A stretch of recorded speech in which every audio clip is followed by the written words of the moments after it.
Hello students, welcome to Science Learning Gateway. I hope you all are doing good. So today we are going to start the new chapter from class 8 science, and that is chapter number 9, and the name of the chapter is Force and Newton's Law of Motion.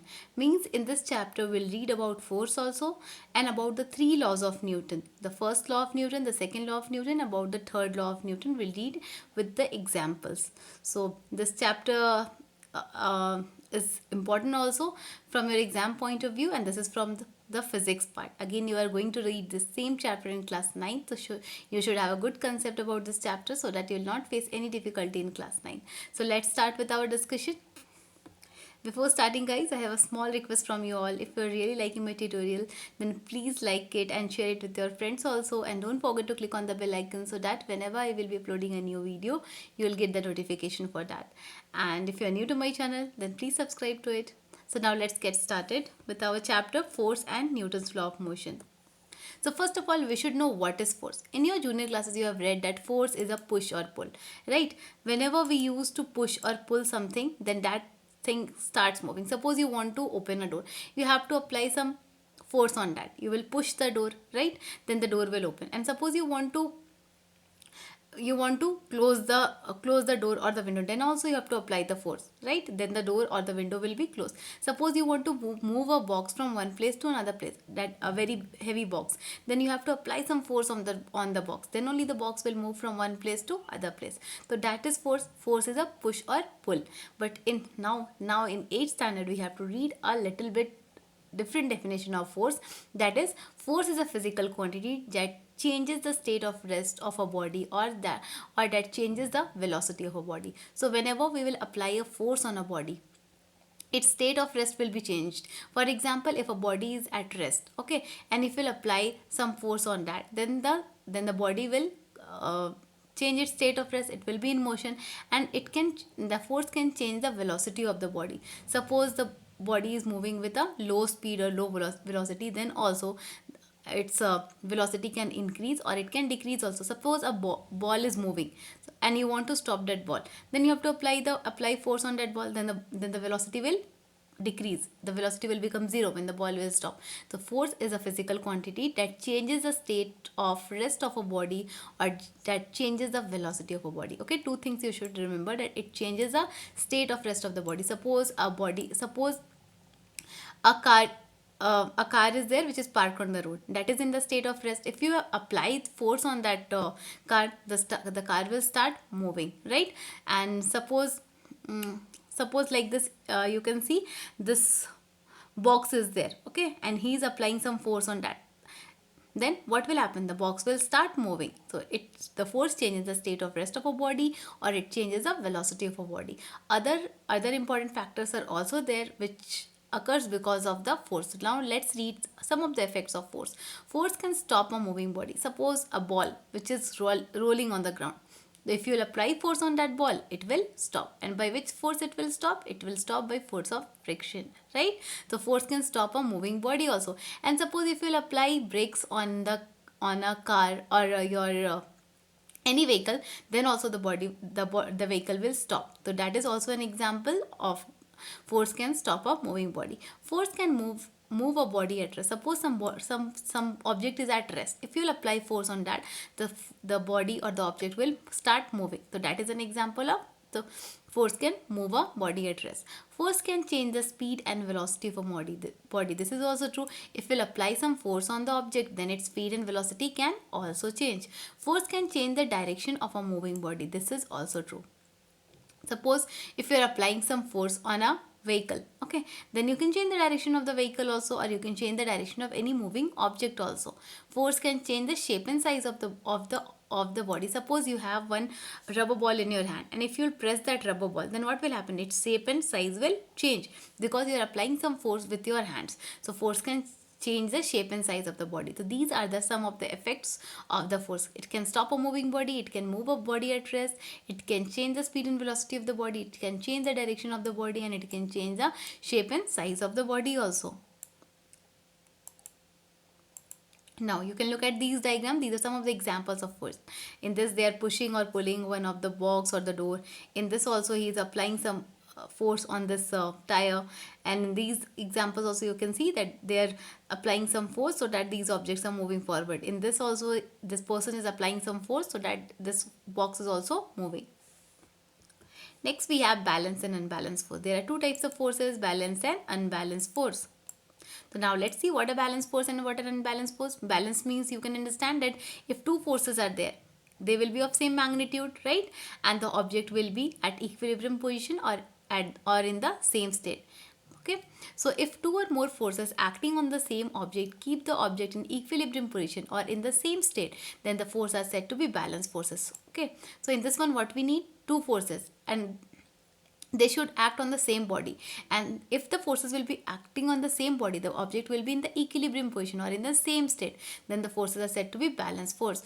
Balanced force cannot change the state of rest or motion of the body. Means whenever balanced force will act on an object, its state of rest or motion will not change. The object will be at the same state at which it is presently. Suppose this is the example of tug of war, in which one rope is there. On both the sides the persons are pulling the rope.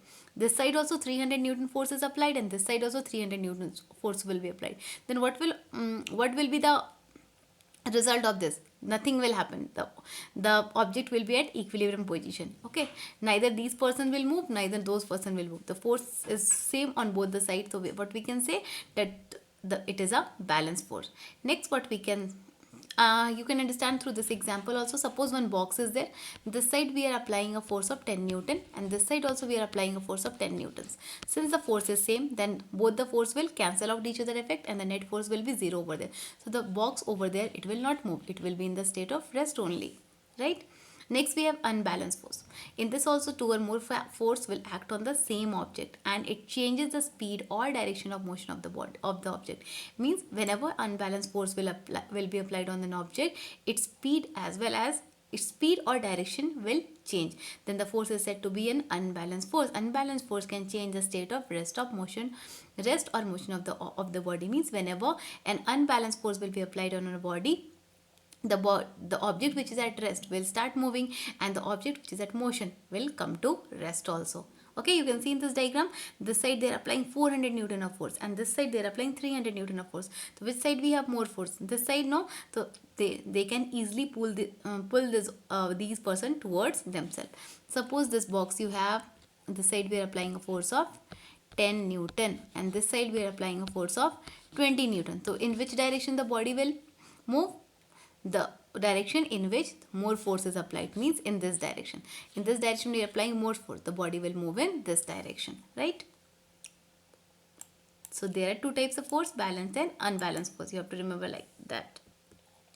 Next we have friction force. Friction, you all know that okay, so now we'll start with our frictional force. So friction, as you all know, that it is a force which stops a object, okay, which stops a moving object. Suppose you are writing on the notebook, that is because of friction.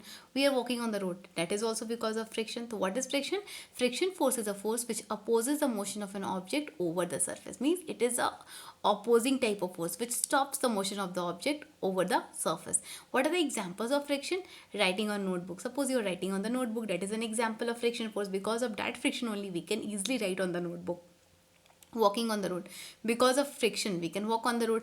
Applying brakes to stop a moving car. Suppose a car is moving, then if you will apply the brakes, then only the car will stop. That is also because of friction. A ball rolling on the ground slows down and stops. Suppose a ball is rolling on the ground, slowly its speed will decrease and it will stop because of frictional force. So this is all about your friction. You can look at the diagram given over there. Okay. Next we have Newton's law of motion. Now we'll start the Newton's law of motion, and the first one is Newton's first law of motion. So what is Newton's first law of motion? It states that a body continues in a state of rest or in a state of uniform motion in a straight line unless compelled to change that state by an applied force. Suppose a body is there, okay? It is moving in a state of rest, or it is moving in a state of uniform motion in a straight line. They are moving in a straight line. Then Unless we will apply any force on those objects, they will continue their state. Suppose one box is there, it is at rest. If we are not applying any force on the on this object or this box, it will be in the rest. But suppose one vehicle is there, it is moving. If we will not apply any force on that vehicle or that car, then the vehicle or the car will keep on moving, because we are not applying any force on that. So what is Newton's first law of motion? It states that a body continues in its state of rest. A body which is in a state of rest or of uniform motion, or suppose some object is at uniform motion in a straight line, unless compelled to change that state by an applied force. Unless you will apply any force on those objects, the body will continue in the state of rest or in the state of uniform motion. This is called Newton's first law of motion. It is also known as law of inertia. And what is this inertia? We'll read about this. Suppose an object is given over there. If you are not applying any force on that, it will be at its own at its own state, that is rest. Suppose a vehicle is there, it is moving. If you are not applying any force on this vehicle, it will not stop, it will keep on moving. So this is the property of these objects. So inertia is what? It is a property of an object, a tendency of an object to remain at rest or in a state of uniform motion when no forces act on them, is called inertia. Unless we will apply any force on these objects, they will be in the state of rest or in the state of uniform motion. So this is called inertia. The tendency of an object to remain at rest or in a state of uniform motion when no forces act on them is called inertia. So this is the definition of inertia, and as you can look at the definition statement of Newton's first law of motion, you can understand that this is related to inertia. So it is also known as law of inertia. You can look at the diagrams given over there. Car at rest remains at rest. Unless we will apply any force on it, it will not move. Next, this is an experiment given in your textbook.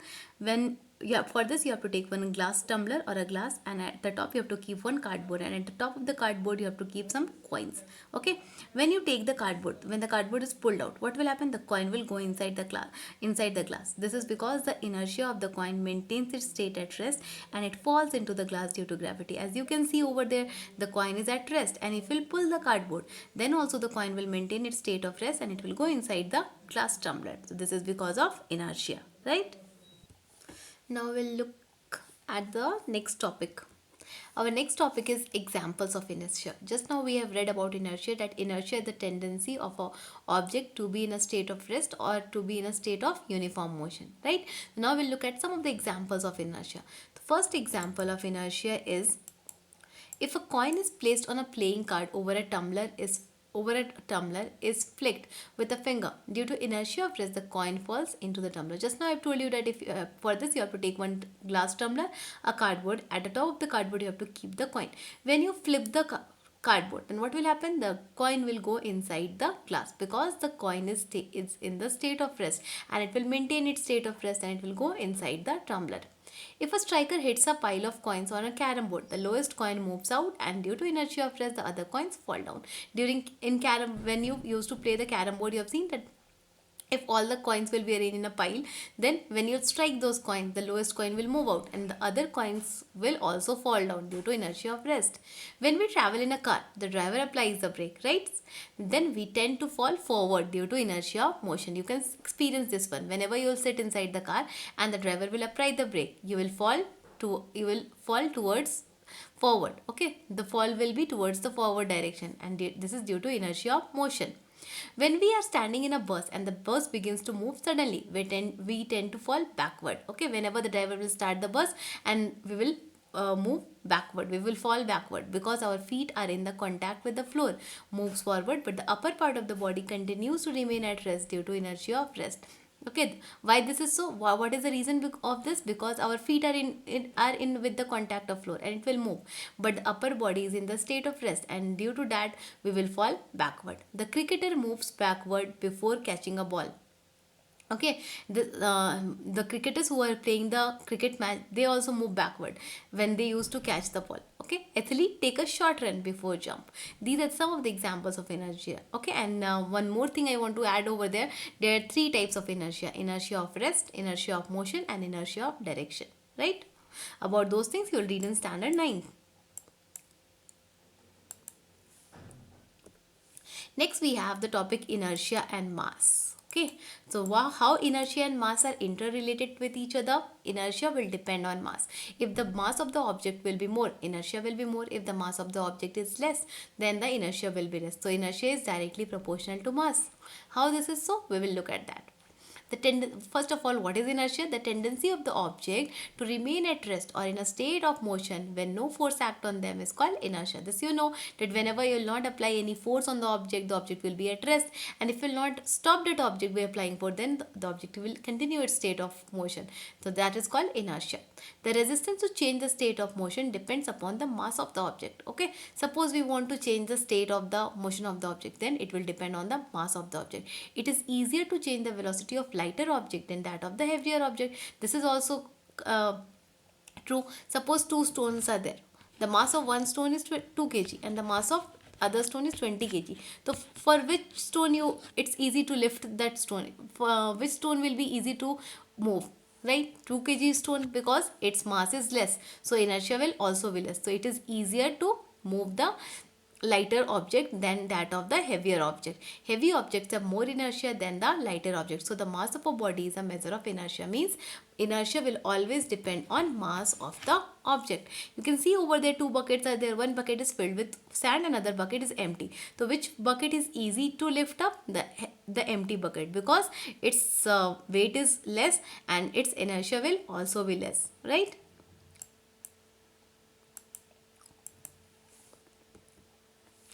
Next, we will discuss about the Newton's second law of motion. First law already we have discussed, that is also known as law of inertia. Now we'll discuss Newton's second law of motion. So what is the statement for Newton's second law of motion? It states that the acceleration given to a body by a force applied to it is directly proportional to the force, and it is in the same direction of the force and inversely proportional to the mass of the body. What is the statement of this one? The acceleration given to a body by applied force to it is directly proportional to the force, and in the same direction and the force and inversely proportional to the mass of the body. Means whenever suppose one object is there, in this we are applying a force F, okay, and the mass of the object is m, and because of this force some acceleration is also produced in the body, that is a. So in this case we have force is equal to mass into acceleration. This is also one of the formula for force. Force is equal to mass into acceleration, where m is the mass and a is the acceleration, right? And what is the SI unit of force? SI unit of force is kg meter per second square, because SI unit of mass is kg and SI unit of acceleration is meter per second square. So SI unit of force is kg meter per second square, or this kg meter per second square is also known as Newton, and it is written with a symbol capital N. So SI unit of force you can write Newton also, or you can write kg meter per second square also. This you should remember. What is the SI unit of force? It is asked in the question, so you should remember it is kg meter per second square or Newton. Okay, next we'll discuss about one of the more important quantity, that is called momentum. So what is momentum? It is defined as a product of mass and velocity. Okay, suppose the object is there, the mass is v, okay, and the object is having a velocity v, then momentum is equal to, and momentum is represented with a letter p. Okay, the momentum is equal to mass into velocity. This formula also you should run, and this also. Force is equal to mass into acceleration, right? Okay, momentum is directly proportional to mass also and velocity. Means if the mass of the object will be more, momentum will be more. If the velocity of the object will more, momentum will be more. Force is required to change the momentum of an object. Suppose whenever the momentum is applied on object, some force is required to change the momentum of the object. And what will be the SI unit of momentum? Kg meter per second, because SI unit of mass is kg and SI unit of velocity is meter per second. So the SI unit of momentum is kg meter per second. One more law we have for Newton's second law. This law also you can write if in the exam it will be asked. It states that rate of change of momentum is directly proportional to the applied force and takes place in the direction of force. Rate of change of momentum means delta P is directly proportional to the applied force. F we have written over there ma. So rate of change of momentum is directly proportional to ma also. That also you can write. So what you can write? Rate of change of momentum is directly proportional to the applied force and take place in the direction of force. So whenever a force will be applied on an object, the rate of change of momentum will be directly proportional to the applied force, and it will take place in the direction of the force. Means in which direction you have applied the force, in that direction only it will take place. So once again, we'll revise this Newton's second law of motion. What does it state? That acceleration given to a body by a force applied to it is directly proportional to the force and in the same direction of the force and inversely proportional to the mass of the body. Suppose one object is there M. We are applying an acceleration A and a force of F. So acceleration will be directly proportional to the force applied on the object and it will be inversely proportional to the mass of the object. If you will combine both the equation, what you will get? Acceleration is proportional to F by M. If the proportionality sign will be removed, you will get K F by M. And if you will take this constant K as 1, what you will get? F is equal to MA. This is the mathematical form of Newton's second law of motion. So what does it states? That acceleration given to a body is directly proportional to the force applied on it and is inversely proportional to the mass of the body. F is equal to ma. And what is the SI unit of force? It is Newton. Kg meter per second square also you can write, or you can write Newton also. This formula you should remember. Suppose in the question mass will be given, acceleration will be given, you have to calculate the force and you can easily calculate. Okay. Next what we have? Momentum. What is momentum? Momentum is the product of mass and velocity. P is equal to mv, where P is the momentum, m is the mass and v is the velocity. SI unit of momentum is kg meter per second. And what is the Newton's second law of motion in terms of momentum? It states that change of momentum is directly proportional to applied force and takes place in the direction of the force. Okay, this was all about Newton's second law of motion.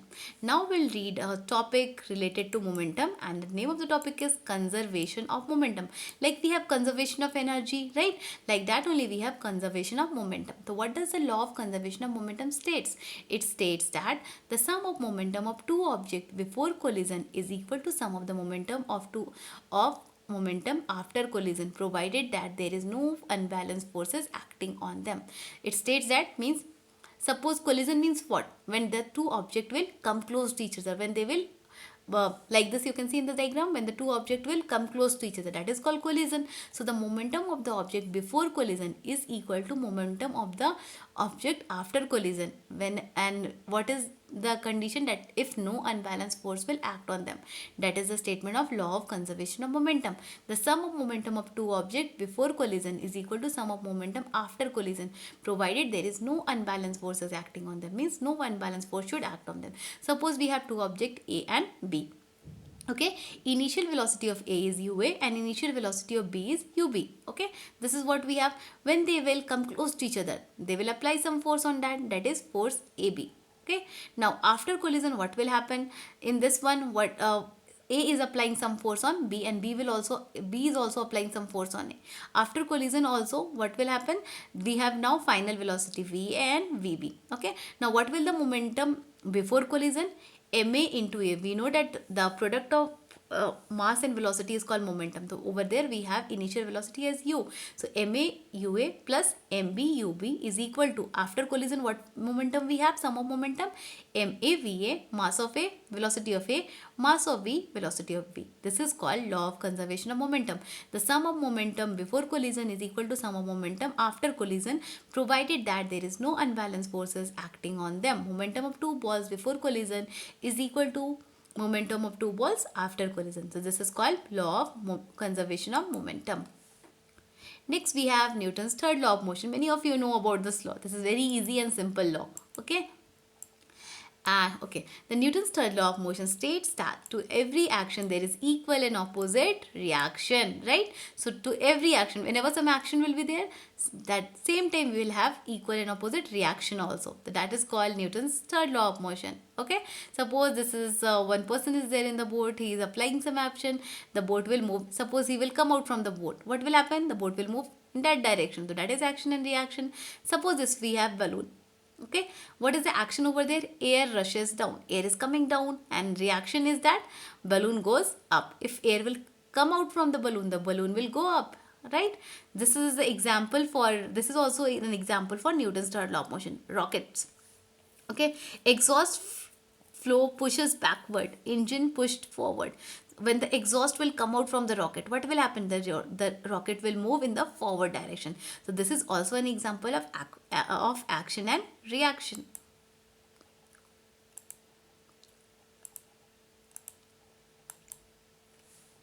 Next we have, now we'll discuss some of the examples of action and reaction so that it will be clear to you what is action, how is action and reaction acting on each other.